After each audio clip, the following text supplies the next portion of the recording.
All right. Hello, everyone. Thank you for tuning in. We are the TNT Footy Podcast. You have myself here. I'm Dave. You can find me on Twitter at AFC_1811. With me here, we have Arda, who you can find at, tell me again, Arda. At AK Sparks on X/Twitter, whatever you want to call it. There we are. Lovely. And with us here as well is Jack. We can find on Twitter At a KFC. lovely. It's our first time doing a podcast in a while, first time since about halfway through the 23-24 season. So surely a lot to catch up on. Been an emotional few weeks, emotional start to the season as Arsenal fans. So before anything else, I sort of just wanted to get some generalities out there, how you're feeling. Today we're coming off of a big win in the Champions League against PSG. Certainly after last season with our knockout to Bayern, that was one of the big questions surrounding our club and surrounding Arteta was how we as a group can navigate these big European fixtures. Prior to that, we also had Atalanta, a draw away in Europe, and big matches away to Spurs, City, and then home to Leicester. So some really good results over the past few weeks through some non-optimal conditions, to say the least, that we can certainly jump into. But Jack, I'll start with you. How do you think we've managed the past few weeks, the start to the season, through our injuries, through the drama of some of the red cards that we'll touch on, through some new player profiles? Just let me hear your overall thoughts. I think to put it into perspective, if you at the beginning of August said that by October 1st, you could be on 4 points after an away trip to Atalanta and home to PSG, and you could be 1 point off the top after going away to Spurs, City, and Villa, I think you take it without even a second thought. You throw into the mix your captain getting hurt, your marquee midfield signing getting hurt, a lot of shifting around. Ben White's been hurt here and there. Luckily, we have the fullback coverage. Generally speaking, because again, I know we'll dive more into it. Although we dropped points in the Champions League and we're not top of the league, I am over the moon with our current position. Yeah, I fully agree. Art, I'll let you take the stage and hear what you're thinking about our first few weeks. Yeah, I mainly agree with everything Jack said. I think mainly, like one thing I'm really proud about the team for is how we bounced back from last season. It's not like last season was a failure by any means, but like falling short to City again is just tough, like 2 seasons back to back. But I think the way we started this season, especially with the hardships, we really showed that we've grown into being a big club again, and like it's making our team like so much fun to watch.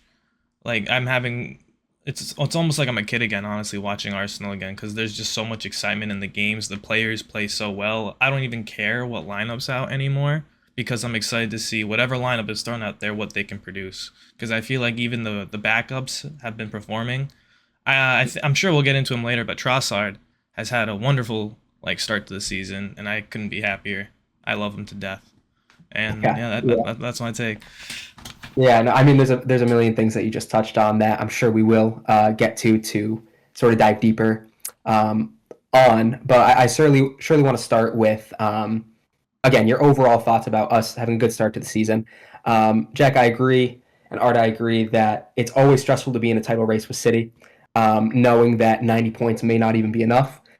So whenever you do drop points early in the season, especially Brighton at home is always a tough one to swallow. Any match at home is really a tough match to drop points when that juggernaut is who you're up against.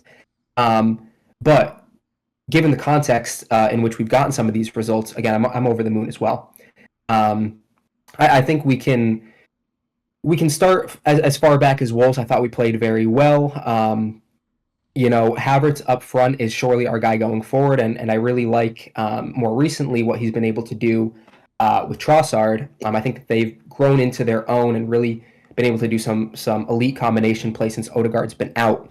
But again, as I mentioned earlier, I really want to touch on the dramatic part of our season that sort of started with Spurs, and it was that chronological order of Spurs, Atalanta, City, Leicester, PSG, if I have it right.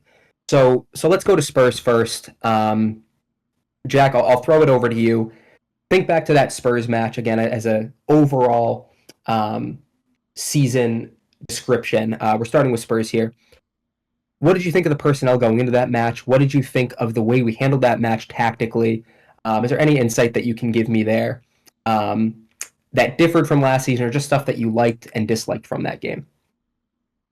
Yeah, I'll be the first person to tell you that I am very, very for more of like a 4-2-4 system. I'm very excited when Havertz has someone who can sort of run off him and do the work on the ball while he does what he does best off the ball, or rather going up for aerial duels, etc. Um, Obviously, the worry was, for me at least, Partey and Jorginho being the two midfielders in that game. Um, it was also sort of the first game where our tempo was not based around Odegaard. Obviously, that was his first game. I believe, was that the first game he was unfit, or was it the one before that he was hurt for? Let's see. Before Spurs, I think it was Spurs the first one after that international break, that initial I international believe it break. was. I think Spurs was the first one, and I certainly have some comments on that, but I'll let you continue. Yes, I mean, I knew that we were going to have a drastically different game plan than what we were used to, and that is obviously kind of how the game played out. It was going to be a lot less um, control on our end, and of course, you're going away to Spurs, who have been known this season at least, and for the past couple seasons with Ange for having a lot of possession, a lot of transition, which again made me nervous about the midfield. Um, I was super excited when I started to see how our fullbacks started, using those channels that Arteta likes to use them in, Timber and Calafiori and White, obviously the three of them being the main sort of three rotators. Martinelli was one person in that game, who again still at that point was sort of in his goal and assist drought, but I thought he was really good. I think that was the first game that sort of showed us this year, although we know how good we are off of the ball. I think that is going to be the key of this season, and the fact that we can go away to Spurs without our captain, without Rice, who was suspended, and still win it. Based most obviously, we scored 1-0 on a set piece, and that was how the game was seen out. Um, you realize what this club can do based on the principles that Arteta has placed in the minds of these players. I just think it was a kickoff, so to speak, about what I think this team will do tactically and mentally for what will be a long season with the new Champions League format and hopefully running far in cup games. And yeah, it's just something to be excited about. Yeah, I mean, I definitely agree with a lot of the stuff that you went with there. Um, I definitely want to touch on one of the things you said there about how we've seen a little bit of a shift in maybe not so much how we're playing off the ball, because I think last season when we were off the ball, a lot of those same patterns and a lot of those same principles from Arteta were still, instilled within the team. But I think that there's more of a comfort and more of a willingness to be off the ball. And I was having a chat with someone prior to the Spurs game when we were sort of gearing up about who we play in midfield. Odegaard's going to be out. How are we going to try to navigate this game and manage this match? And if anything was a silver lining about the timing of Odegaard's injury, you never want to have your captain injured. But a silver lining of it was the toughest of matches that we were going to get without Odegaard, or maybe the matches that Odegaard wouldn't necessarily elevate us to that next level, which sounds crazy to start. But I mean, if we think about Spurs, right, and you think about the type of match that Ange really likes to put out there, you have a game that essentially bypasses the midfield. It's very transition based. Spurs will look to high press you or get you on the counterattack. And with that, considering how well Odegaard does in more settled state matches, I didn't quite mind the midfield duo that we went out, and of course it ended up playing for us relatively well, more so in the first half than later in the second half as Jorginho and Partey started to show their legs a bit. But again, given the state and the nature of the tactics that Spurs aim to set up with, I thought that if anything was a silver lining about the Odegaard injury, it was simply the timing, because Spurs are one of those matches where we can change our tactics just like we did. We set up more off the ball to match that transition based game. And I thought we did really well. We brought in Timber at left back that match. We saw him in a more traditional role, where since we've seen him try to invert, which of course we'll get to because he's done brilliantly. But in that match, we saw him really sort of pinned back against Brennan Johnson, with him out on the left and Brennan Johnson on the right attacking him. And we really matched their sort of snatch and grab type game that they tried to play. Um, so with that, you can say that we went out and got our goal from a set piece, which I know we're getting a lot of pushback for on social media these days about can we create from open play. But I think what's more important than if we're creating from open play was that we got the goal. And once we got the goal, we set up brilliantly to limit the next few shots they got from the 60th onward to 20, 25 yards out. We kept the possession that they had, which, it was 70-30 or something like that. Maybe not so extreme, but we enabled them to have possession in areas that we wanted them to have possession. We kept it wide. We limited them to poor shots. And as a result, again, I think that just speaks testament to what we're talking about now is that we're willing to play off the ball. We've enhanced how we're playing off the ball. And I think that gives us a big edge in later stages of the season when we go to Bayern, when we go to Real. How can we navigate these games when we won't see as much of it? So, Jack, I could throw it back over to you or Art if you guys have any thoughts on the back of that for that Spurs match and how we navigated it. I just want to say real quick from what Jack said about Arteta, like instilling this mentality into our players, and what you said about like this, just to paraphrase a bit, this new confidence, I guess, our players have in terms of like when they don't have the ball and just manipulating the game even when they don't have the ball. I think that goes into what I was saying earlier on. We're really settled in on being a big club. Like that's the type of stuff Real Madrid does to you when you play Real Madrid, And it's so fun to just see our players do that, and again, our second lineup do that even, Like all these players want to play for the badge and like put on that Arsenal jersey and get minutes for the Arsenal jersey, and you can finally see it in their play.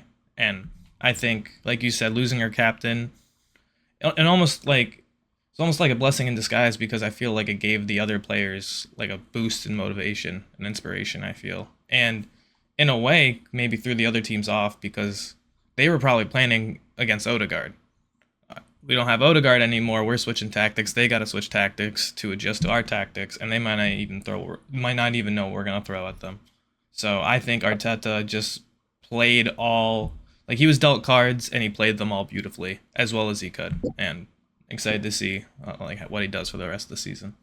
Absolutely. Yeah, I do have a couple things to say there. One thing that you said is sort of that big club mentality is how you can win trophies. And I saw a graphic the other day on Twitter. I forget who posted it, but it was the previous 15 or 20 UCL winners and which teams played counterattacking football and fast break football as opposed to possession-based football. And given all those Real Madrid teams that we've seen in the past who have gone on to win the Champions League, and relatively less success for your Barças or your Pep Bayerns who didn't win while he was still in charge. What's bigger than anything else is just the tactical acuity and the tactical diversity that you have, where when you go to clubs, you need to have the contextual changes to go and be there for that specific game. And that's why, regardless of, I forget what the expected goals, the possession, what have you, of this match were against Spurs. And again, we'll see that with City too, because a lot of the same ideas certainly apply. Being able to change the way we play so that we fit the game state that is called for us is super important. And I think that with Odegaard out and with Arteta having some limited personnel with other injuries, such as Marino still being out, Rice suspended, Tomiyasu in the back out, Calafiori I think was a doubt going into that match if I can think back a couple weeks correctly. That Spurs match was a big statement in my opinion, and I don't think that it's going to nor has it since gotten the attention that I think it deserved from the pundits, because all of them were sort of focused on, they got their goal from a set piece, they packed the back. But again, the way that we set that up, once we got our goal, the way that we are able to stay compact, able to, and again, like you said, are the players who want to play for the badge. There was another quote, it was either about Jurgen Timber or it was about Calafiori, about the City match that we'll get to. It was about Arteta saying that we now had players who were willing to do what he needed them to for the badge and for the club. And again, I think that Spurs was a microcosm of that, really. Jack, anything on that? Yeah, again, this is just a general point. I wanted to kind of piggyback off of what Ardo was saying earlier, obviously all of us have been fans for we've been following Arsenal for roughly a decade now. So later A Wenger decade era, we plus. were unfortunately suffering through. This is the first time that we've had a team of this size since the Invincibles era. And on top of being tactically aware of how to defend these situations and understanding game states and how to attack those, when you create this sort of identity for yourself, you're inevitably getting into the minds of the teams that you're playing as well, and they're coming to our grounds and saying, "How the hell are we going to break this team down if they put one past us?" And Mhm. Yep. again, it's sort of weird seeing the shift in how we play. Obviously, it's not inherently a bad way of playing. It's just a new way of getting yourself to be able to compete with your cities that are getting 95 points, competing in Champions Leagues where today, obviously, getting as many points as you can in the group stage is more important than ever. I think it's a very sustainable way of playing, and it's one that I'm certainly a fan of, as opposed to playing the right way. And you get what I mean. Yeah, no, surely. I mean, I think sustainability is is the name of the game. I mean, it goes back to the cliche: attack wins you games, defense wins you titles. It's it's that personified now with the group of players that we have. Um, I sometimes get wound up in the stress of each match, knowing that City are likely going to go and snag all 3 points, and knowing that we need to do the same. Um, but sometimes you need to take a step back and recognize that we are taking huge points at huge grounds. That wasn't necessarily the case when we were playing the champagne football that we all grew up with, when Cazorla was playing and Wilshere was playing, and all of these players that we love to watch, but maybe not necessarily getting the results that we love to see.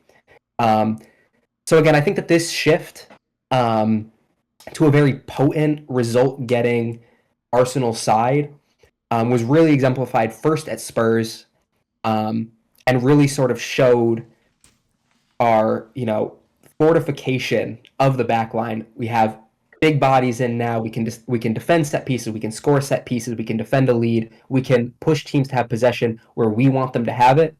And again, I think that we've picked up the lessons that we didn't quite have last season, specifically at Bayern. But to get more into what we have changed, I think that now is a good time to get into what's happened post Spurs, specifically with our next two Premier League matches. And I'm looking here at the City and Leicester games, two matches that went very differently in terms of how they played out, but two more matches that I think gave a lot more insight as to what we can expect from the group. Um, Jack, I'm going to ask you to sort of lead us off here with the generalities of the City match, given that I had to watch a little after, so my emotion involvement of the match was a little toned down. So I'll ask you to sort of lead us in and what you thought there. My emotional involvement was unfortunately very high as I was watching.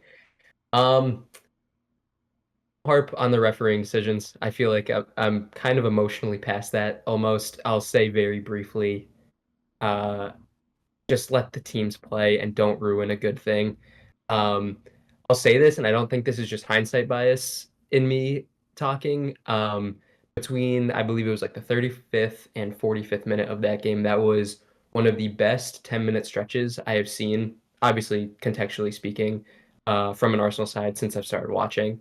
It was fluid. It was away at City, who have not obviously lost there, and I believe it's about 2 years now. Um, it was convincing. We went and grabbed the go-ahead goal. Um, Obviously, just ruined by a referee who wanted to make the game about himself. But again, I digress. Um, it kind of just ties in. I mean, the theme of tonight is just adaptability. That seems like what we're going to be able to do this season. Our bench is deep. Um, we just look good and we look well equipped to compete with any team. So to your point, whether that's going to City, two games that went totally differently. We got the lead at City, down a man. We were able to sit without an unfortunate deflection. We would have been able to sit back for 50 minutes and not concede against arguably the best team on the planet. Conversely speaking, the next week we can go and create the most chances in Premier League game. I believe that we've done in about the past decade or so. It's just polar Since opposite it has been games. Yeah, polar opposite games, same players, same group, just with the tactical know-how of how to approach different games.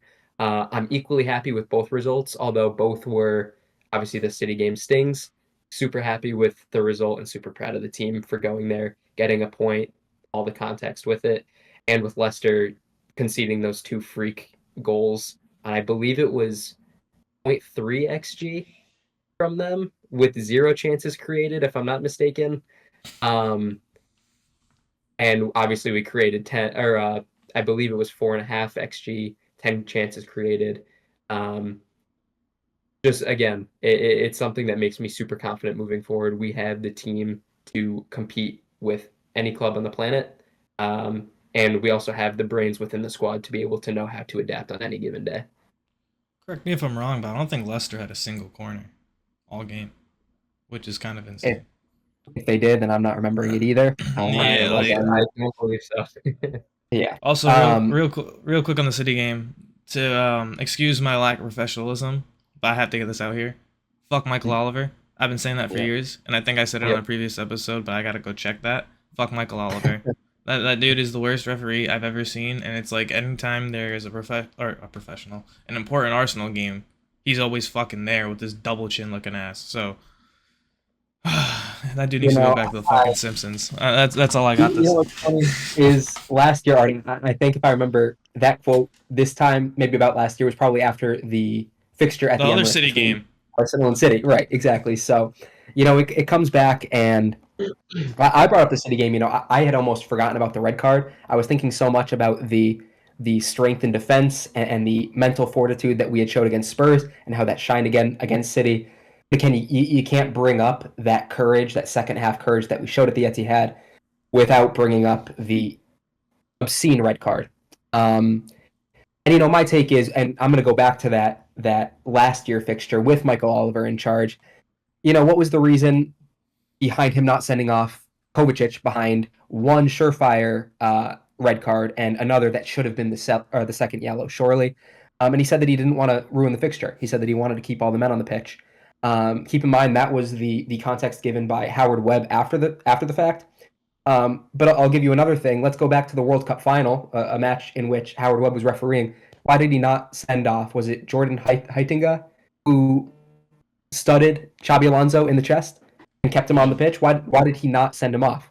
And again, that's because when hundreds of millions or billions, in the case of the World Cup final, are watching, you want to let the football merit take charge and enable the winner to be based on footballing merit.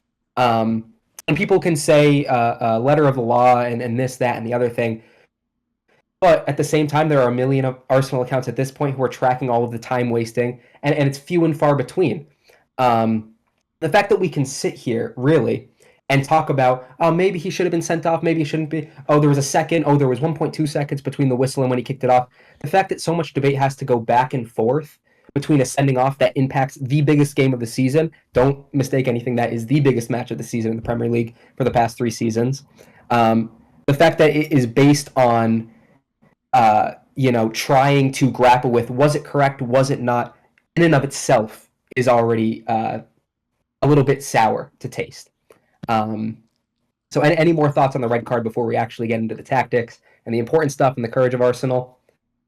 Since you They called gave it him the no law, choice. or what were you saying, Jack? My bad, I didn't mean to cut you off. But they gave him no choice. It's letter of the law. Okay, but Just, if we're talking law, and not to, I'm gonna stretch this really far and nitpick, but if the referees are like the judicial system of the football match going on, you need precedents, and there's like you break that when you go back to the Kovacic decision versus this decision, which is the most frustrating and annoying part to me.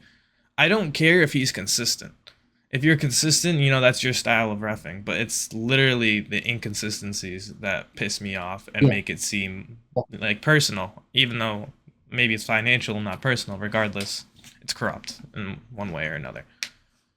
Yeah, whether there are unknown biases, and I'll get this from I listen to the Arsenal Vision podcast a lot, as does Jack.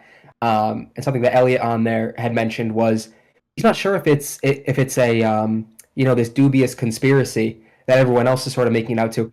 It just seems more than anything else just incompetency.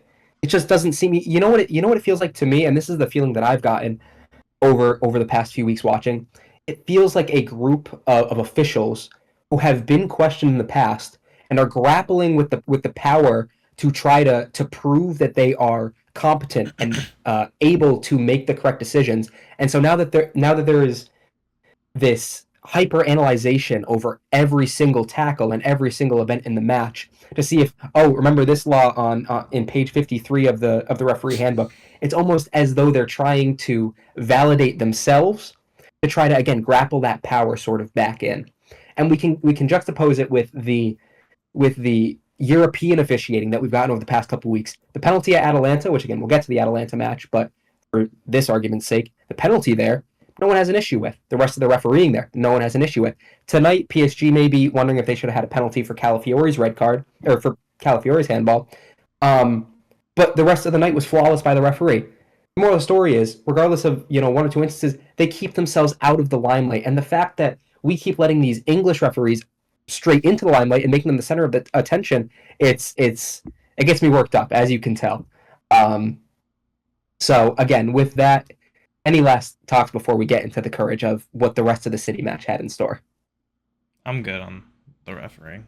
Jack. Yeah, I digress. It'd be pretty Yeah. ironic considering your tangent about giving them the attention to continue.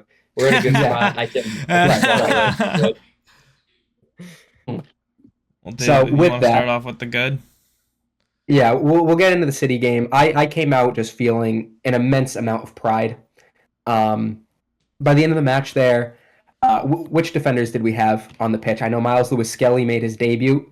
Funny enough, the referee was involved again with Miles Lewis Skelly giving a yellow card before his debut, which I'm not sure how many players have had that happen to, but that did happen. But he came on, really held his own. I've been really impressed by him and the other core group of young players who have come on.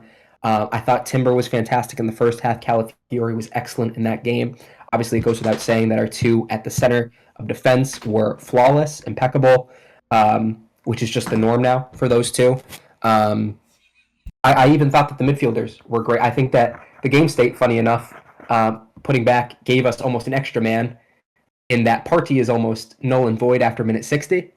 And against them, because we were so pinned back and not transition, he was able to go on a bit longer. So again, we could get into it, but I just came out feeling so much pride for a group that showed so much courage against the most difficult team in the world at the most difficult ground in the world in current football. So, Jack, any specific tactics that you liked? Maybe more from the first half stuff we did on the ball, because the second half was a lot of the same, although we did it well. So I'll pass it over to you. Actually, I think I'm going to start with the second half before I forget the thought. It's easy to get lost in a lot of the Twitter narrative. I'm sure you guys have seen the stat going around about Kai Havertz supposedly having not completed a pass, although I've seen clips. Again, I digress. I look at him, and I believe Timber had a similar stat about low passing. I was happy with their No performances. passes, technically, through 80 minutes or 80 something minutes that he was on the pitch. Whatever it is, right. Mhm. I can still leave those 90 minutes, 100 minutes at City's ground happy with the performances they put in. Again, Mhm. Mhm. other fans, they're not gonna look at games holistically and see what needs to happen. They're hate watching. They're gonna be seeing what they can nitpick. If you don't think that at 10 men, your only chance to salvage something later in the game, I believe it was in the 75th minute, roughly three-quarters of the way through the game, that we pressed extremely well. This is probably like a 4 or 5 minute period, and it started with a long ball out that Havertz, I believe, had pressed first, and it's just like there's so many things that you can nitpick, but again, when you realize what these players do have to offer, aside from, or you just have to look at the game holistically. Um, Mhm. Although we were down to 10 men, the fact that we were still able to pressure, I know the whole narrative is that we sat behind the ball. There were still periods of the game where we were breaking forward. I know that Martinelli was making runs that were on.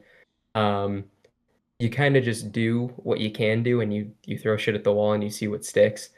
Um, it was still one of the first games where I feel like a lot of our progression was. I think we're going to start to see a lot of that coming through the outside backs as long as Odegaard is out. I liked what I saw from Calafiore. Obviously, I would like to hope that I would still be saying that if he didn't score the goal. I think he helps that left-hand side and makes us a lot less dependent on the right-hand side, which in the Spurs and City game, I think we're kind of first starting to see the first true turnaround of an 11 that we can go through as opposed to a 7 that really works in practice. Um, and I think that's just kind of testament to why we've been performing so well is the fact that the entire it kind of helps us be unpredictable. Whereas we Yeah. were always going through Saka, White, Odegaard, that pod on the right, but we have an entire 11 that we're able to go through now. And Havertz helps because we can obviously play out of the back now. We just have a lot of options, and I think that that is the reason why, although going down to City, the amount of options we have to just play football allows us to claw ourselves back into games. You see how polar opposites our two goals are. One was from a dead ball set piece, another one was from extreme transitional play. Um, it's just the reason that we were able to claw ourselves back, and then we were obviously able to sit deep and perfect that for another 50 minutes. I think it was brilliant that it was against City that we were able to show that. It's unfortunate that the whole kind of world and football scene doesn't see that the same way, but that's what I left the game with, and it's something that I was extremely happy with. Yeah, I have a few things to say. But first and foremost, on your last sort of comment there about the football world not really seeing how we can see and how Arteta saw with his quote about wearing shorts and sandals in the rain and getting sick. Roy Keane, you can have that respectfully after getting Bruno sent off and going down 3-0 to Spurs at home. They played Please their take football, that. though. Yeah, brilliant, lovely. Take your no points and, well, don't go home because you already were at home. So brilliant there, Roy Keane. You really showed us how it's done. I hope you continue to have really insightful comments there. But onto the Calafiore and the dynamism, that was one of the notes that I had that I really wanted to talk about. And I think that we can actually dive a bit deeper on that dynamism and how that left-hand side supplementation, for lack of a better term, really presents itself or presented itself against Leicester. What I saw against Leicester was a really totally dominant first half performance.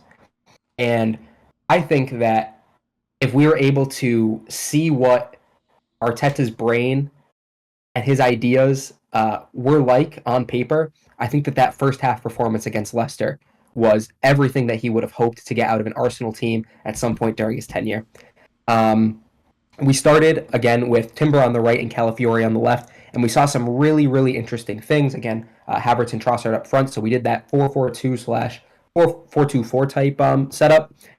One of the really interesting things that I saw was that we were inverting from both sides.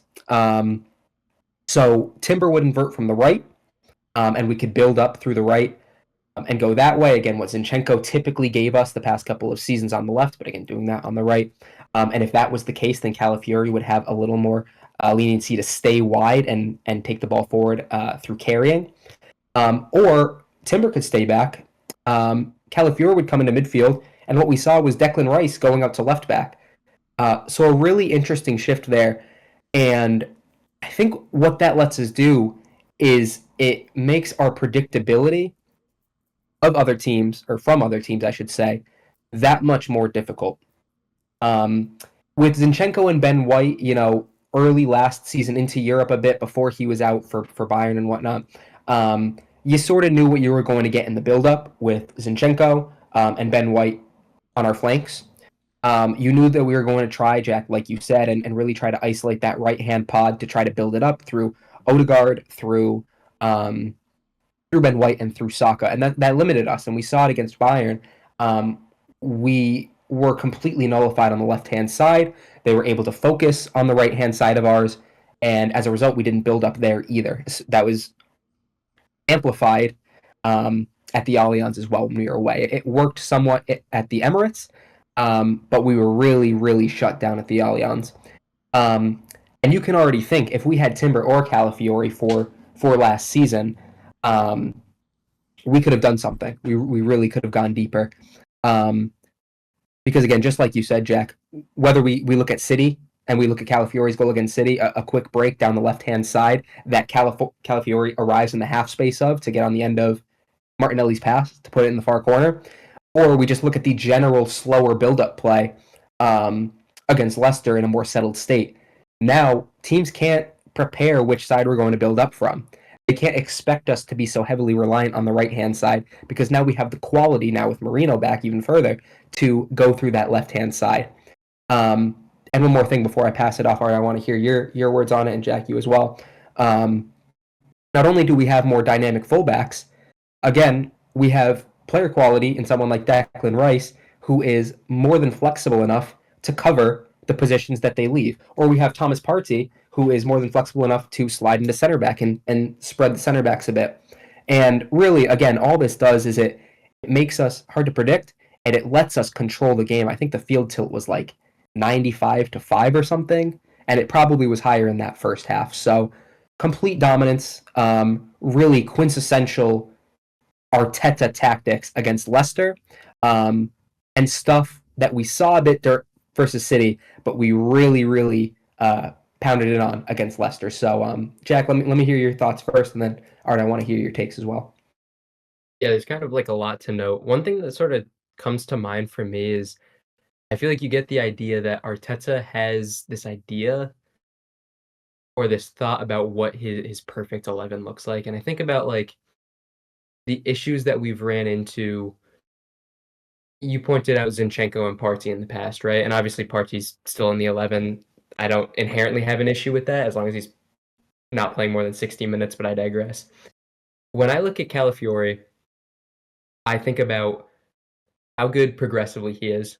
He gets the ball and his head is up and he is looking to dart forward. He follows his passes. He makes runs through channels through the center. He'll overlap. He will do it all, and he has the athleticism to do whatever he pleases. Yeah. And if I may, sorry not to cut you off, but it's just interesting. I just want to note it super quick. Although they both progress from either side, the ways in which Timber and Calafiori do it are very different. Which again is just sort of an extra boost of dynamism. We can carry from the left, we can pass and play forward from the right. But it's nice to have that, versatility there. But I'll let you continue. Yeah, absolutely. I think like one big thing about this team with our runners, you think about like Havertz, you think about Martinelli, you think about Calafiori. I think Calafiori, the way that he progresses the ball, he's obviously more of a carrier than he is a passer. He's able to sort of drag teams out, which is a different way of breaking down low blocks or drag players out rather than teams. And I think it's kind of been a catalyst for Martinelli's turn in form. And then on top of that, you look at how athletic he is, which is, I think, what we did not get from, not I think, obviously, you are not getting athleticism from Zinchenko. In transition, you see Timber and Calafiori running back, and you're positive just about 100% of the time that they are catching whoever they are chasing. I saw a stat from the Leicester game, which again was our first sort of full cameo in a game where we're always going to have control. Between ground and aerial duels, he won 20 duels. That is insane. In a game, I did not know that. That's wild. In a game where he helped Martinelli get a goal, not obviously directly get a goal and assist, but he helped propel a great Martinelli left-handed side performance.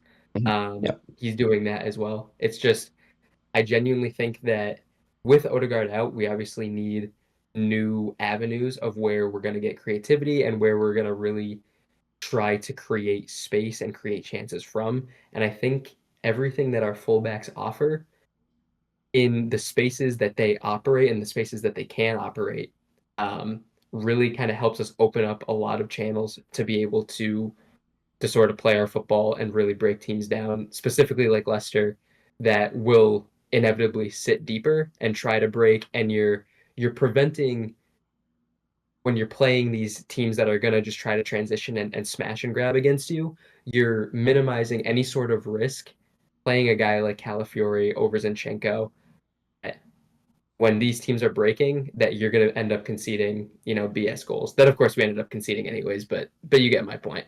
Yeah. Arda, anything on the Leicester match? I'm not sure if you were able to catch that one, but anything you've seen, heard, I caught whatever from that the game? dreadful second half of that match. Granted, I will say, and we already stated it before, I don't think really those goals were the team's fault per se. I think they were just football, especially Justin's goal. Like I saw him hit that, and before it went in, I knew it was going in because One of why are the you hitting ones, yeah. that?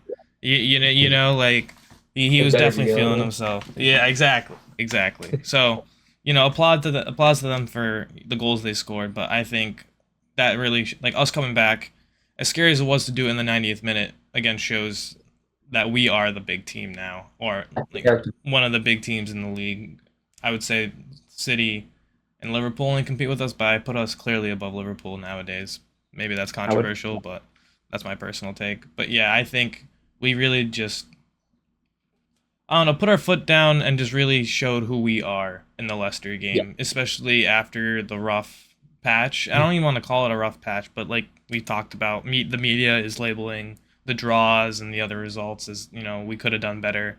But I think we've done amazing. And I can't speak much tactically because this season I haven't been watching the games from a very analytical standpoint, and I've just been watching Arsenal to enjoy Arsenal and watching them play. As one show. But I'll that being said, I'll add on to the fact that you guys spoke about dynamism and like just the different ways and different players we have affecting the different types of play, and I think that adds to the entertainment factor and the increase in entertainment value that Arsenal has had this season because not only are the players like new, even the players that were there before doing different things. They have different roles on the team now. So I don't know what they're gonna do.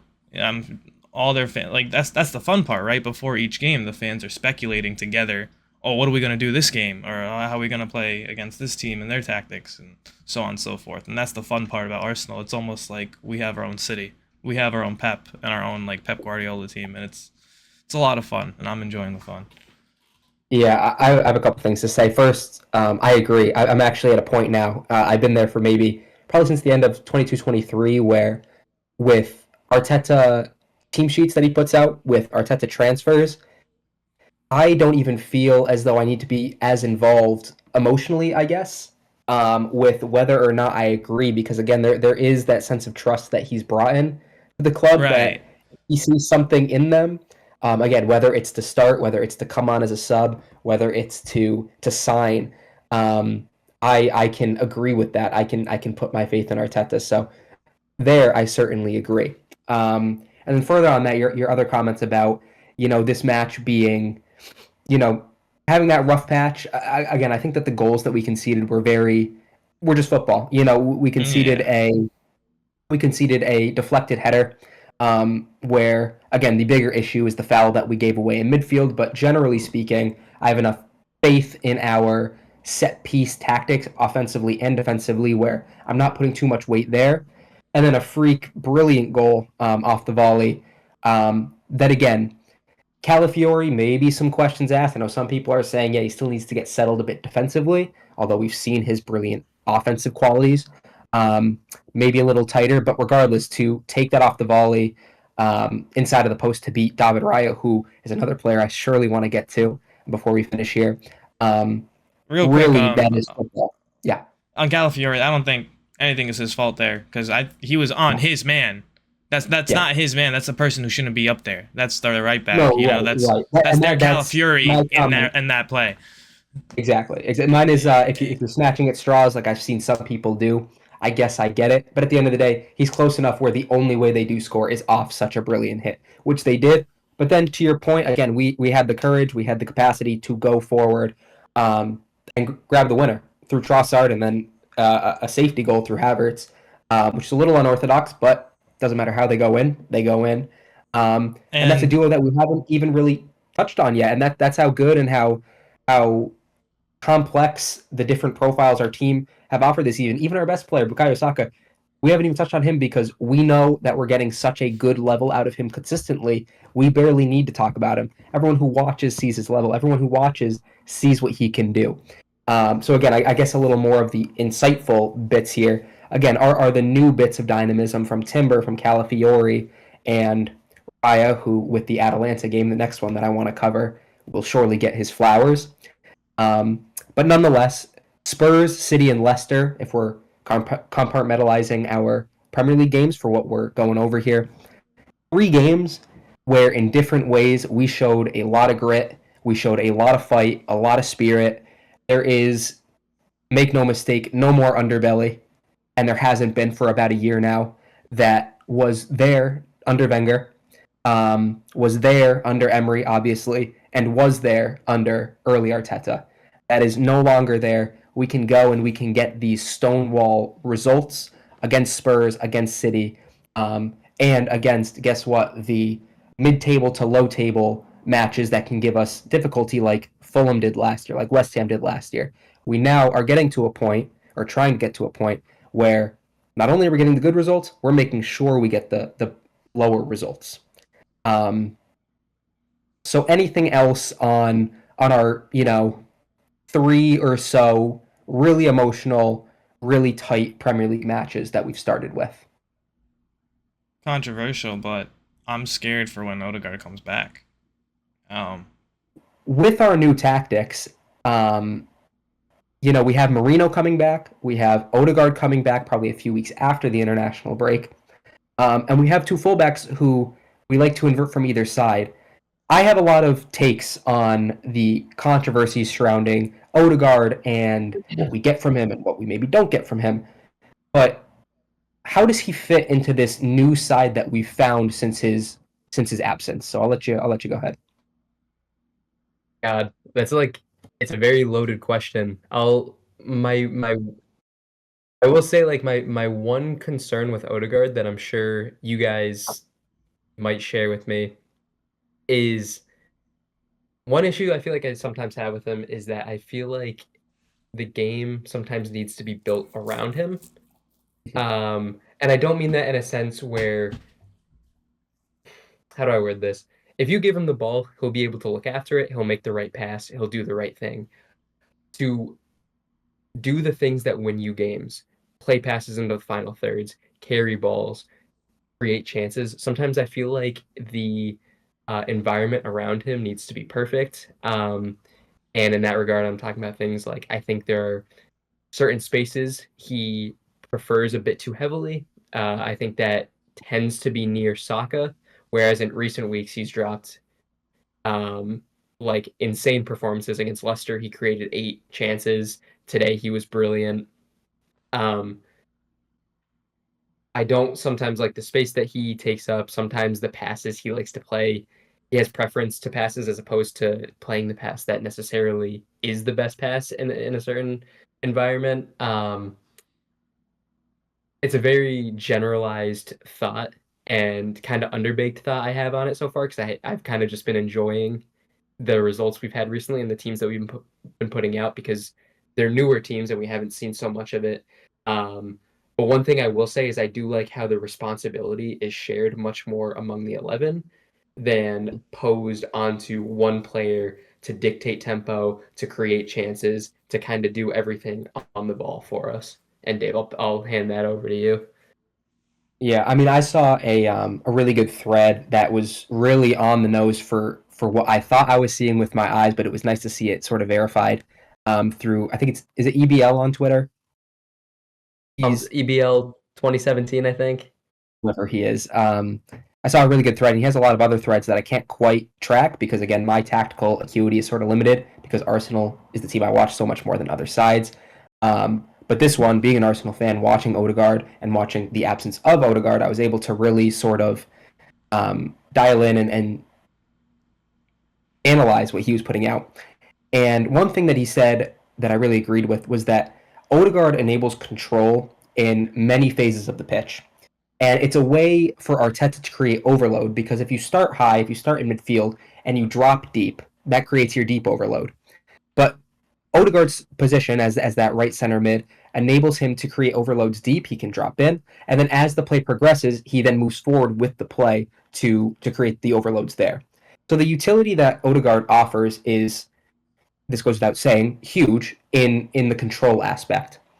That's why earlier when I said that the matches in which we did miss Odegaard weren't that huge of a deal was because they weren't quite settled state games against City and more so Spurs, in which Odegaard would possibly be bypassed in midfield instead of being able to slow the play down, drop in, pick up the ball from White or Saliba, turn, link up with Saka, etc. But where I think Odegaard was really missed was in the calming of the game when we lost the lead to Leicester, or when we were in the midst of losing the lead to Leicester. And we saw it a bit today against PSG. I caught myself thinking, wow, we could really Mhm. use Odegaard here Yeah. to, again, drop in and just facilitate some possession-based play. It's something that you can't quite get out of Rice or Partey because they can't move with the play to dictate play all over the pitch, right? That's sort of a limitation of your defensive midfield. And again, this is what EBL was saying, so I'm paraphrasing a bit and sort of stealing a bit as well. But it's why your Bernardo Silvas, your Iniestas, and again, now your Odegaards are the ones who can dictate so efficiently and dictate so much over the 90 minutes. Um, so that is the utility of Odegaard, and we can talk about the shortcomings of him. And like you said, Bukayo Saka has been playing brilliantly. No goal and assist against Leicester, if I'm correct.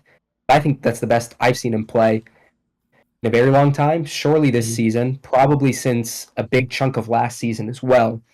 Um, and there is a bit of cloggage. I think that that's the best word that I can come up with for the Odegaard limitations. Um, and again, maybe clogging up that space that a potential right back, if White is not yet reintegrated or if Timber's taken over that starting role, where can he invert into? That may be an issue because Odegaard likes that space. And a bit cloggage of the right hand side in attack because he likes to stay settled. He doesn't like to make the runs to draw players away from Saka, maybe like an Ethan Waneri. Um, However, I think that you really have to look holistically about what he offers in possession, and Arteta obviously creating the overload with him as the focal point. Um, and then also what he offers out of possession. And when he's not there, we still go to a 4-4-2. Maybe a little less obvious than the 4-4-2 we have with Havertz and Trossard, but he still leads the press out of possession with Havertz on his left. Um, so, Craig, I forget if you went into any definitive, oh, it's good that he's out of the side, or if, oh, it's bad that he's out of the side, I Jack, did but not, but I do want to defend you did, myself. He is still in my he's in my best 11 for what it's worth. I start right, who right. is our club And captain. I don't drop that's the him thing. for what it's He's our worth. captain. He leads the press. He's the focal point on the pitch. He helps us with settled state play that we would have seen against Leicester and today against PSG, primarily when we take the lead and want to knock down games to their settled state to give us even more control than we've seemed to have over the last few weeks. Um, I think that with so much utility, you have to look past or maybe just look to balance his limitations that he has in attack. Because believe me when I say he is not an attacking mid that people who just play FIFA would make you believe. People see the techie guy who dribbles well and plays. He's not a 10 by any stretch of the imagination. And Jack, I saw your hand up, so I'll let you if you have any comments before we throw it over to I Arda. just think Yeah, I just want to make a note quickly. Like, obviously, he's in my best 11. I just think that at this stage in the season, it is so invaluable to be able to learn who your team is without X, Y, and Z. We Yeah, are learning what players are capable of when you don't have someone who dictates 90% of the tempo. We get to see Declan Rice, Thomas Partey in a midfield without someone who does the ball movement for them. We get to see Saka without someone who he receives 90% of his passes from. Um, yeah, and we're doing that, and we're still a point off the top in the Prem after arguably the hardest strength of schedule, or the highest strength of schedule in the entire league, and also taking 4 points from six against, in my opinion, two of our three hardest Champions League opponents. Um, so you're getting a good sample size against good opponents and getting real, like real evidence as to who you are and what your identity is when shit hits the fan and your back is kind of up against the wall. And I mhm, promise you that come March, April, May, when the schedule really picks up and we inevitably lose another player who's important to us, not only are we going to know what the other players are going to be able to provide for us, but mentally we're going to be able to think back to this period when our club captain was out and we were able to go take 3 points at White Hart Lane, steal a point at City after a great defensive performance, beat PSG 2-0, etc., etc. I just think it is bad as it is, you learn so much about your team, so much about your players, and you build up a confidence that you can't really organically create without actually going through the event itself. I wanted to say something about how like you mentioned we now figure out that what players are capable of, and I just wanted your guys' opinion on if you think now that we know what players are capable of, specifically like for me off the top of my head, Trossard playing with Havertz up top. If we throw like Odegaard into there, would that kind of help with the cloggage problem? Because Odegaard isn't someone who can't like drop back and play defense. You know, this is something that needs to be like noted as well. And I think he's an adaptable player. He's a very intelligent football player. I think that's his best quality actually. So I think he could adjust to falling back, and especially with our new system with the two inverted wing backs. I think if we throw Odegaard in there, now we have even more dynamism in that lineup and even more creativity chances as long as the lineup can flow on the pitch effectively and not leave gaps in certain areas. I don't know if that makes sense, Jack. If you can clarify Yeah, a that bit makes for me, or no, yeah. I mean, I think the fact that you use Trossard, that's exactly where I was going to go with it. It's like when you talk about his intelligence, I've been extremely happy with what I've seen from Trossard. Obviously, not directly stepping in for Odegaard, but if Odegaard were fit, I'm assuming Trossard would be the one who comes out. Odegaard obviously steps in, and that's your 11. The way that Trossard has kind of learned to take over Odegaard's press, which is, I believe, objectively in like the 99th percentile of all players in Europe. Probably. Yeah. You look at even what he's doing when he kind of drops into midfield because Havertz is obviously the one that stretches us. You look at the assist today against PSG. It goes along with the theme that we were talking about, just about like the squad building, the roles that players are able to take on, the intelligence of the players in our team. Someone like Trossard, he was brought in as we didn't know if he was a striker or a left winger, and he plays all these weird pseudo roles, and he's filling the shoes of a player who sits typically behind the ball and presses, and he does all these different roles that Trossard, up to this point in his career, has never taken on. And within the space of a month, you can see him getting better and better as each game progresses and is upon us. It's just a testament to his intelligence and again, like what you know you're able to get out of these players in the right environment and under the right sort of teaching and tactical understanding of the club at large. Dave, I'll Yeah, throw I that mean, to you. I saw Trossard against Leicester drop in exactly. It was once or twice, so a little few and far between. But I saw him drop in exactly where Odegaard would have dropped into, essentially picking up the ball from Gabriel and Saliba. And again, this goes back to the what seems like the overall theme of the night is tactical acuity, tactical awareness in different contexts. Can we do the things that we need to against different teams and in different game states? Can we bring in the players who are aware enough of what they need to do to carry that out to get a result, even if the environment is suboptimal? Trossard has shown, I think, much better than Gabriel Jesus, and from what we've seen so far, obviously much better than Sterling, that he is able to do that and add a big net positive to the core group, the 11 that's out there. As opposed to being Leandro Trossard out there, he is Leandro Trossard, one of 11 players for the Arsenal out on the pitch, if that makes sense. And I think that that is probably, at this point in time, the biggest thing when you are missing your captain. Do we have a collective identity of players who are willing to do what they need to? So again, Odegaard is out right now. Whether or not we're playing better or worse at different points of the game, with or without him, I think is not as important as knowing that we are able to dig deep as a group that we still do have and get results that we need to. Again, you can talk about Odegaard's shortcomings. Believe me, when he comes back, he is going straight in. Marino will be back as well. We'll probably get Arteta's idea of what we were thinking at the beginning of the season, and he'll definitely get something in mind so that our cloggage issues that we talk about are alleviated and the Saka limitation issues are alleviated because that's what Arteta does. With that said, Odegaard absence, some losses in personnel for various reasons, whether it's some injuries like Tomiyasu or Declan Rice throughout our Prem matches. We're still 2 points off the top, or rather a point off the top and level with City. We can turn to Europe now, where we've had two difficult matches. One very difficult match, which I actually think is the Atalanta match away, and a very tactical match against PSG at home. The PSG match being today, so maybe haven't digested that one quite yet.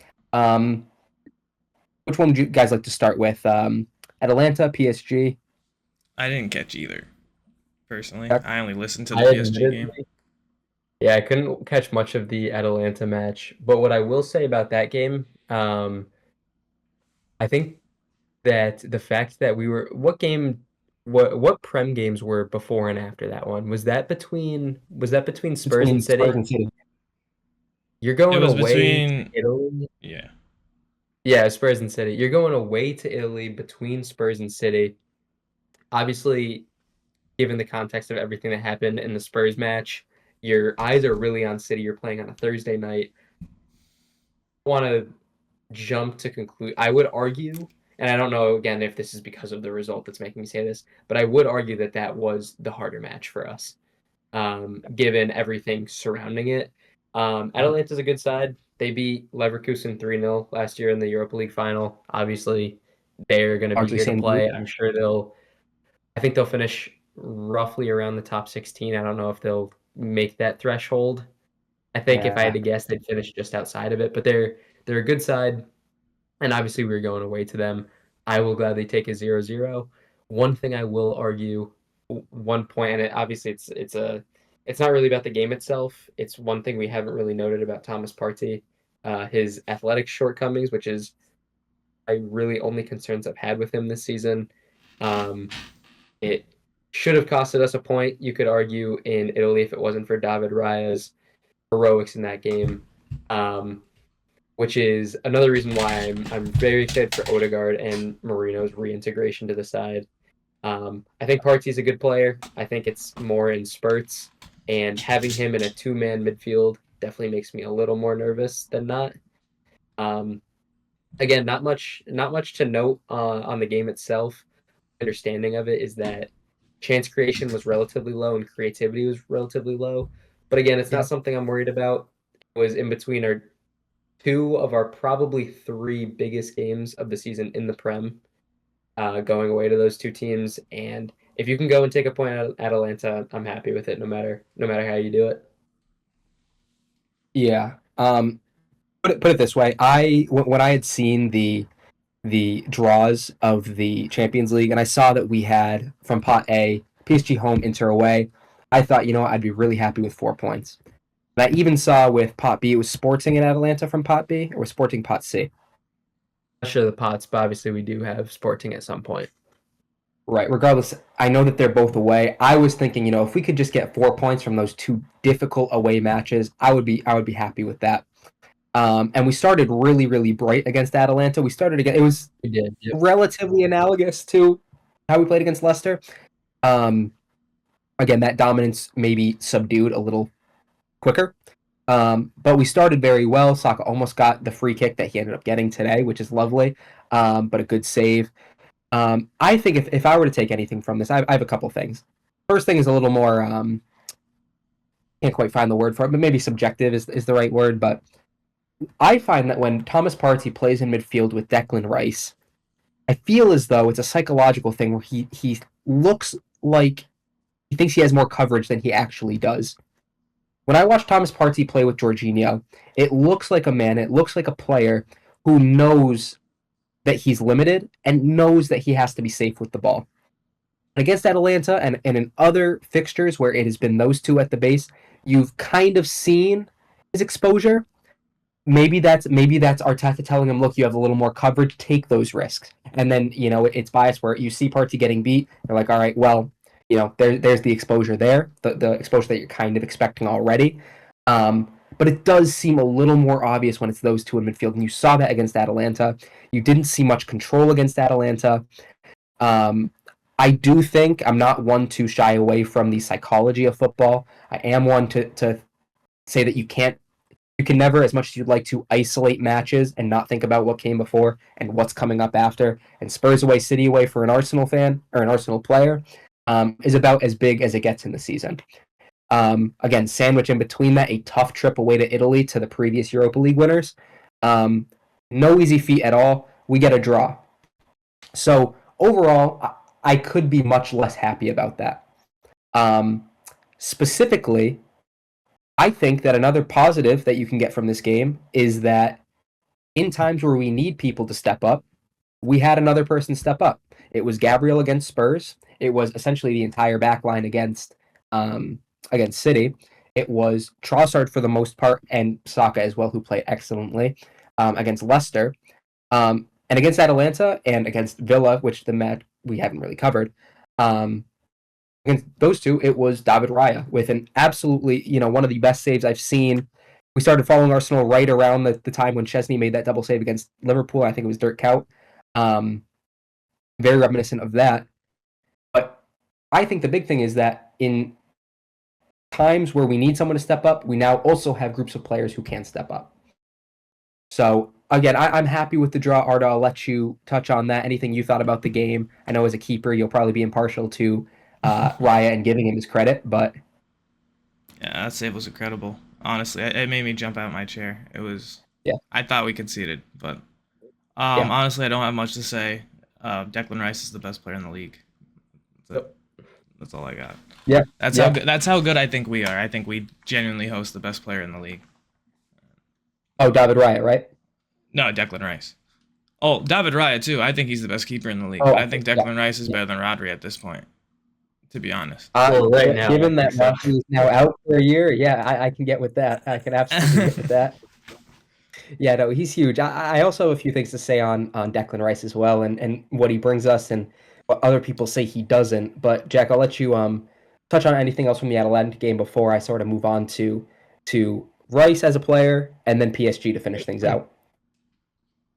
Honestly, I kind of got my thoughts out on Atalanta. The most of my Yeah, thoughts on that game were I'll let you say. psychologically based. It was just Yeah. it was just kind of like it was a game you had to get through. You do it, you take the point, and I'm happy with that. I I'd do. actually like And go ahead, Arda. if you guys want to take a moment to explain the whole Champions League thing to me, because ever since the new format, I don't really understand the importance of any game.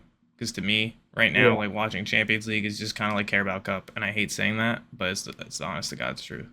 Like Yeah, there's so many I can games I don't yeah. care. Yeah, Like, it's there's for context, um there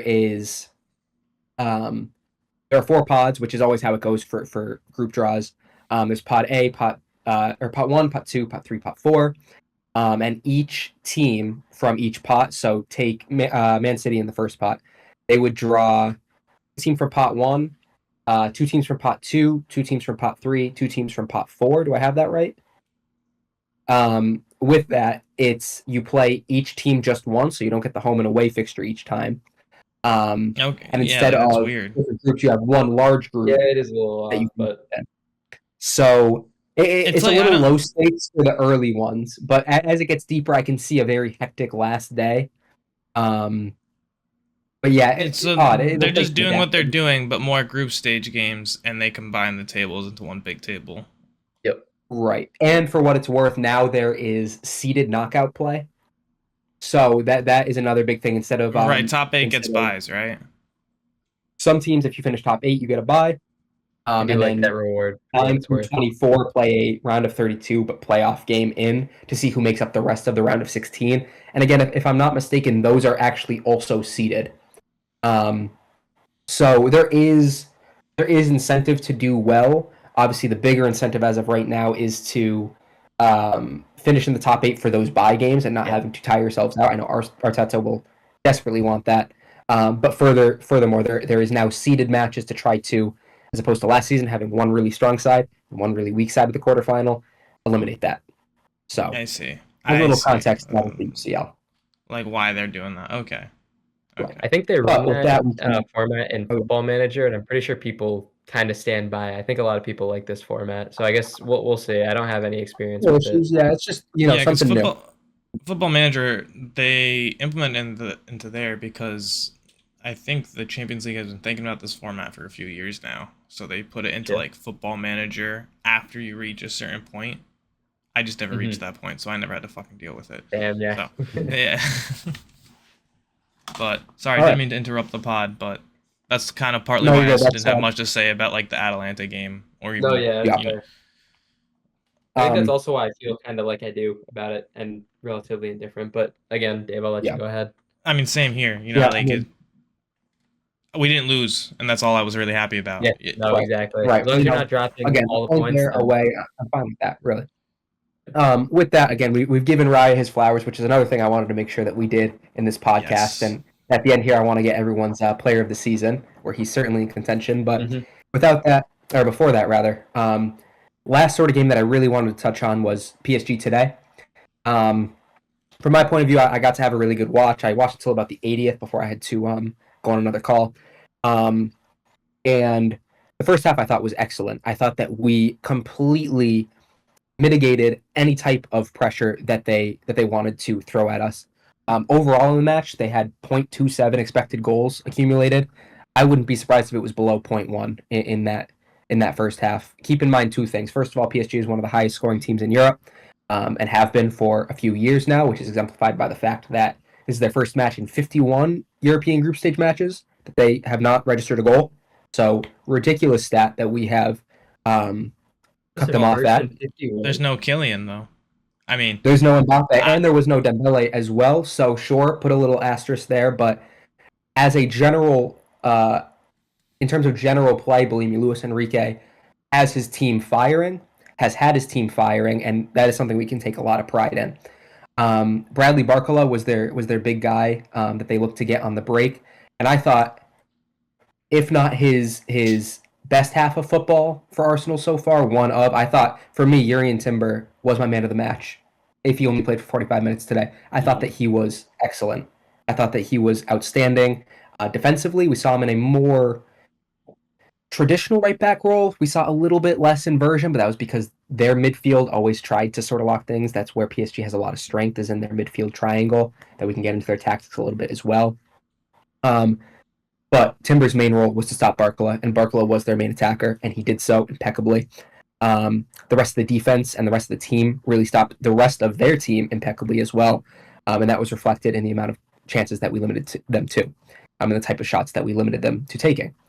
Um, we get our goal through. I'm just looking here. Who did put in the ball? I Saka actually scored a don't have free that. kick. Saka Bussard did to score his free Havertz. kick. I'm not there. I mean, Trossard put the ball into Havertz, who does what Havertz does. Now it's 5 in 8 games for the season, I want to say. Great tally, something that we hope can stay consistent. He Um, joins some elite company. I just want to say I just saw this. I believe the only players to score in 5 home games in a row in all comps 6. is Aubameyang, then Percy and Henry, I believe.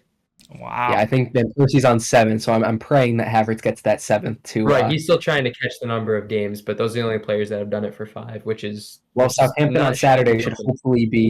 hopefully be optimal for him to do so.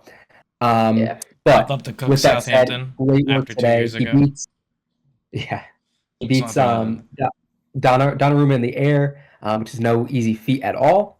Did very well in the press. Saka gets his goal on another set piece, so shout out to Nicolas Jover. Um, really, what I thought was, in terms of a European match against another, I'm not sure if PSG can be considered giants, but I surely would consider them giants.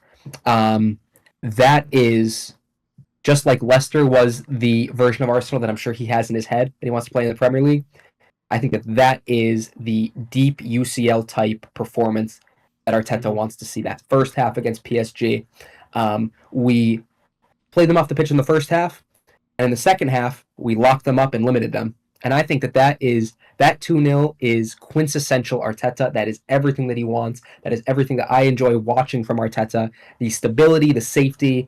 There's no more heart attacks anymore in our deep, like when Wenger was there for our deep Europa League runs those last couple of years. There is no underbelly, like I said earlier. And I think that was really typified today. I thought Rice played excellent. I thought all of our defenders played excellent. And I could ramble on and on, but before I do, I'll pass it on to Jack. Let me hear your thoughts.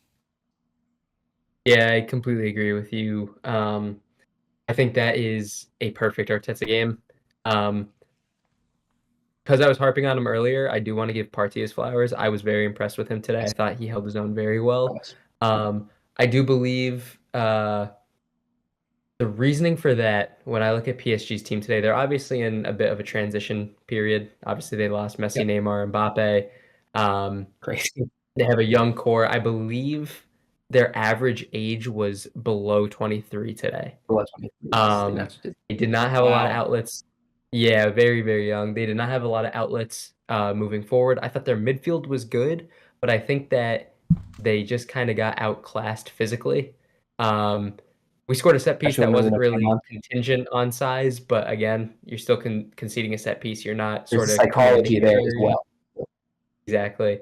Um, I do think PSG set up well for us, and I was saying this to you guys earlier. I think they set up well for us to come in and do exactly what this current Arsenal team does best, and that is win your duels, command the game physically, win second balls, and then go from there. Um, Totally agree. I think that we sort of had that down from the get, and then Dave, to your point, because of this setup, we dominated the first half. We were able to sit back and control the second half exactly as we liked. Obviously, there wasn't a ton of chance creation on our end, but when you have 8 midweek group stage Champions League games, there's no need to go and use all your energy in a second half where you can also see it out. And I also did Mhm. not know that they created as little XG as they did, which makes me even more confident with how that second half played out. There's really not much to harp on. It was tactically speaking, I saw a lot of what we've seen in pieces from a lot of different games. I saw a lot of the Leicester game in the first half, a lot of the Spurs game in the second half, a little more transitional, a little more pinned back. But again, none of that being with an inherently bad tone to it. I was just very happy overall with what I saw. Personal man of the matches from what I saw today. Um, Saka was brilliant. I wanted to give Partey his flowers. I completely agree. I think that was the best 45 minutes I've seen Timber play. Um, and Havertz, just because I'm so happy that you can count on him doing that in every big game he plays. He just shows up. Um, yeah, I'm just happy with all those guys. As am I, Arda. Anything there? Nope. I mean, I didn't get to catch the game, Oh, like you I haven't said. watched. You haven't I was watched. listening Yeah, to I'll it let over you the know. radio, but I Yeah. mean, it was kind of fun hearing again, just listening to it on the radio. So I just heard free kick for Arsenal. Saka's over it, and it's going in. Oh goodness! Yeah. So that was a lot of fun. Dopamine But rush. We love it. Yeah, I'll give you a little I, more or a few more days to digest that and see what you can gather from social media and everything. But take our word for it. It was a good performance. And again, Jack, to your point, I think that's a really good way to state it. We saw bits and pieces of the best of our previous performances in today. We saw the great first half against Leicester in our first half today. We saw the great second halves of Spurs and City, the defensive efforts there in our second half today. And I think again, you have to put so much emphasis on what type of possession you enable teams to have. If you can keep teams wide and let their XG that they did accumulate come from shots that happen to go in on target from 25 yards, you absolutely take that every single day of the week.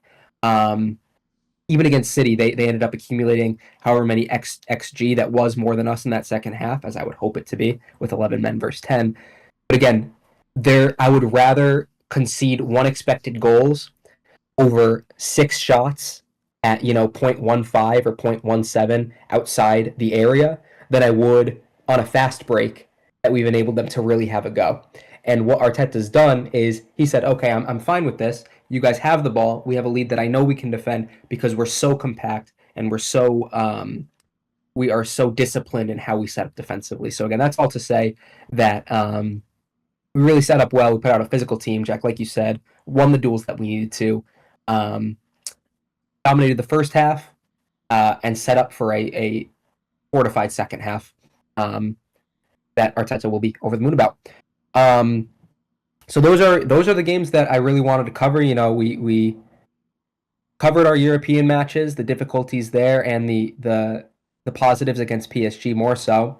Our three most recent, Premier League matches, especially the two big ones, the Spurs and the City away. We definitely got through a lot of the personnel and the new dynamic tactics that they offer us. I do have a couple notes here, some things that I want to take us out. The first one is, who is your player of the season so far? And I want to hear who you have first. I got Leandro Trossard. Mm-hmm. Uh, he's That just been so shout. fun to watch, and I think it means something for a role player to step up when they're needed. Um, I think that's very important. It's like for the whole team, especially. So he has And my if I may, vote. actually, before we move too far off of the PSG game, I would be remiss if I didn't give Kivior his flowers, because he came in and did exactly what he needed to Yeah, today. I meant to do that. Yeah, Um, brilliant. yeah, and I have a note right here that said give Kivior his props, because in the absence and the so annoyingly prolonged absence of Tomiyasu, I've come to realize that availability is the best ability, and he has been there and he's done well. And I think that this role that he has right now is what optimal Kivior is. Come in, do your job for about 20 minutes, um, alleviate the guys who are maybe a little more technical and able to get us to play our game more for that first 60 minutes, that first hour. He did that to a T. He came in, did what he needed to, won his duels. It was great. So that is Trossard for Arda. Jack, who do you have as your player of the season? He's gonna put a lot of Would it thought be into this. He's not Yeah, gonna he give me does. a would it lengthy be answer. so I have two answers, and I'm still gonna think about one answer. I'm gonna give Nwaneri as kind of like a pseudo answer to the side, Mm. because whatever our Mm. expectation was for him, I think he's already blown that away. 2 goals in his first start ever for the club. And he Ridiculous, came yeah. in and he turned the Leicester game on his head. Not that we weren't already dominating, but brilliant, brilliant cameos from him this season. Obviously not my true player of the season, which is between Raya, Saka, and Saliba, and I'm having an insanely difficult time picking between the three, but I think I just give the edge to Saka personally.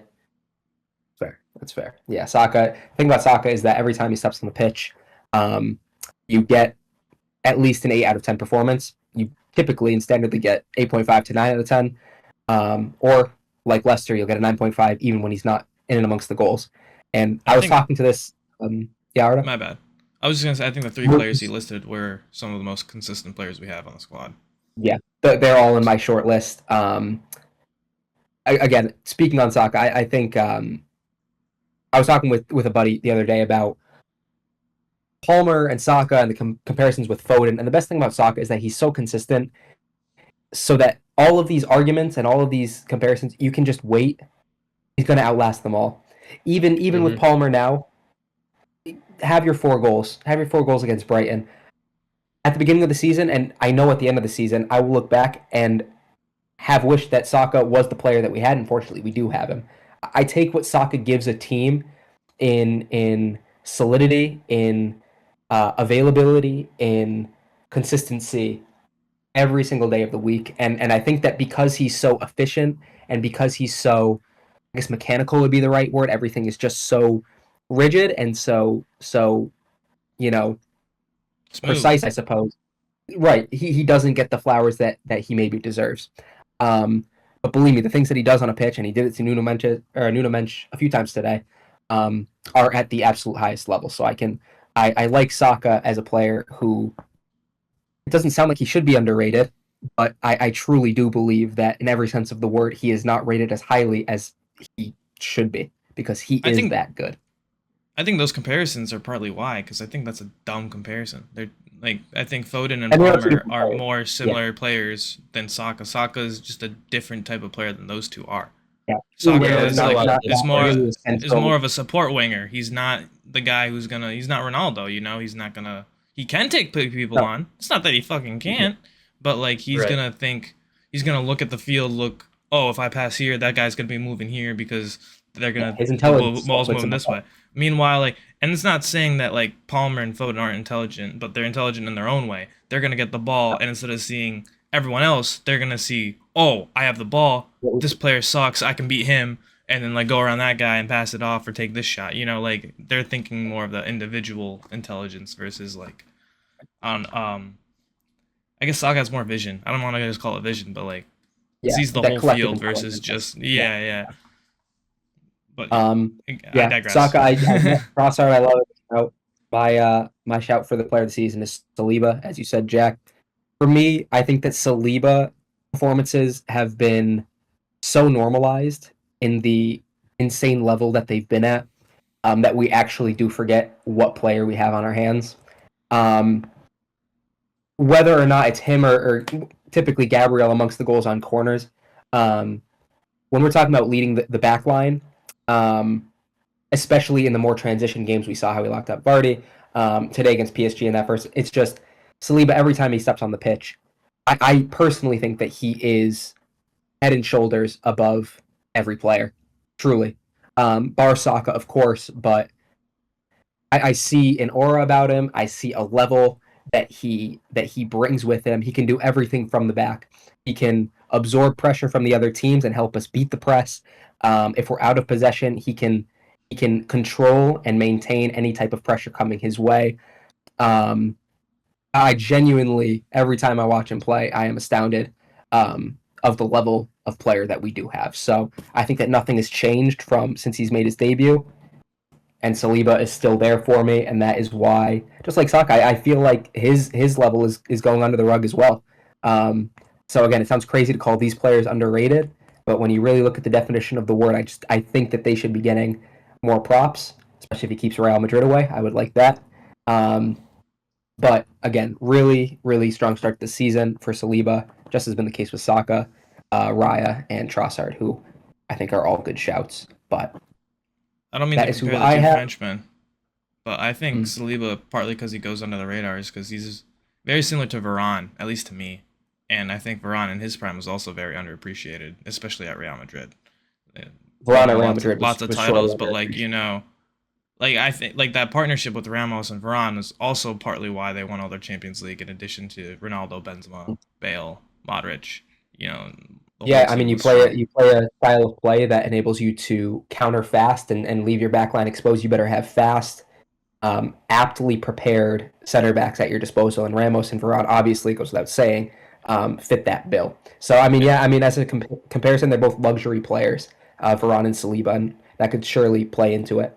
and honestly, saying it out loud, I think Gabriel and Saliba are a lot like this partnership of Ron and Ramos. Like, Yeah, Yeah, you have your profilistically, you steadfast can definitely argue in the that. yeah in the and I wouldn't tackle, want it hard any other save way. defender. Yeah, me neither. Me No, neither. neither. You love the duo there. All right, so that is the episode this week. We've covered a lot of bases. Again, that sort of first quarter of the Premier League season, the first quarter exactly, 2 of 8 games played in the Champions League.